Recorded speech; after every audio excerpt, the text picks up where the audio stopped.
Hi everyone, and welcome to this edition of Comet Conversation. And we are joined on today's program by Casey Wolf, our athletic director.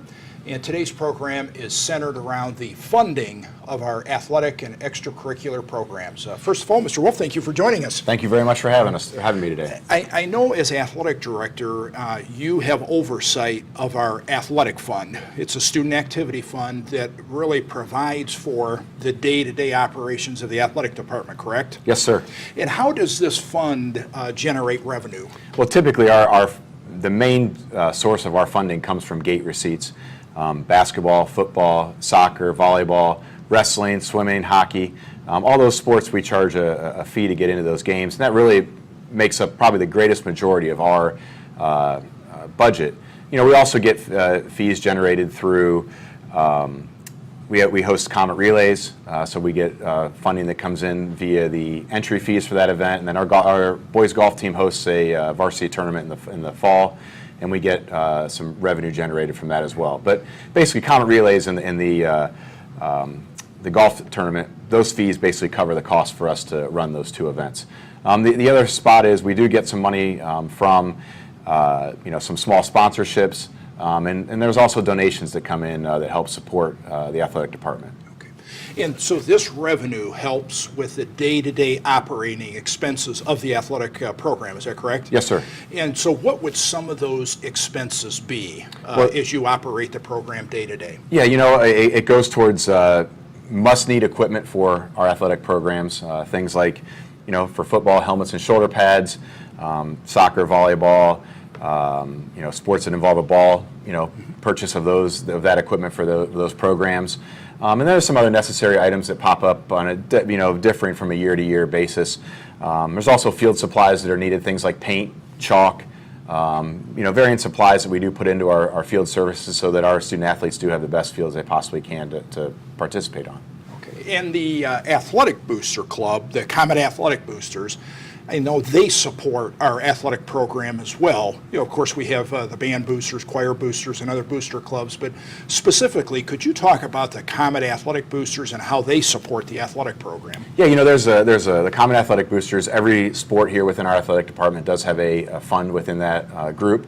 And that's where those groups do a major part of their fundraising. Our community does a tremendous job supporting our athletic programs here through the Comet Athletic Boosters.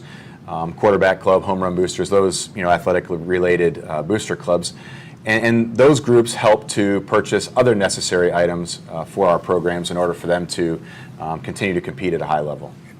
And I know that in addition to the athletic fund and then the support of the Comet Athletic Boosters, that the district also supports the athletic program through the district's general fund as well.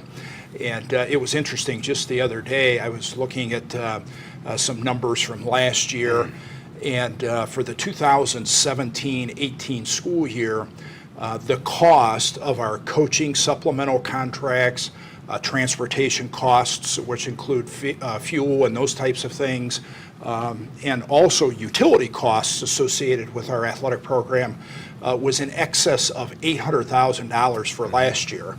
And I also was able to go back and look that our pay-to-participate fees brought in about $325,000 in revenue. So of that $800,000 cost to the general fund to support the athletic program, we're fortunate that the pay-to-participate generates about 40% of that.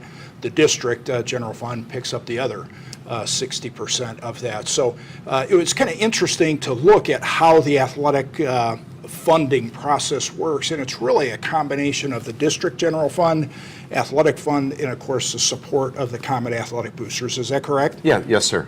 And I also wanted to draw attention to the Mercy naming rights agreement.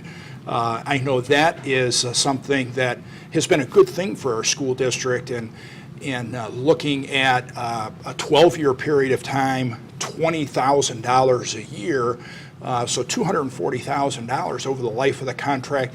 That's going to allow us at some point to make some facility upgrades with our facilities. Yes, yeah, and we're really looking forward to our opportunity to upgrade that facility whenever we get a chance. Anything else in closing that you'd like to share with our viewers as it relates to the funding of our athletic program? You know, Mr. Sayers, the only thing I'd like to do is I'd like to thank the community for their support of our programs, you know, on a consistent basis. It's been tremendous in my 6 years that I've been here. Also like to thank the school district and the school board for their support of our athletic programs. Thank you. It is very much a team effort. And in closing, I too would like to thank our community for their support of our school programs, not just our academic programs, but our extracurricular and athletic programs.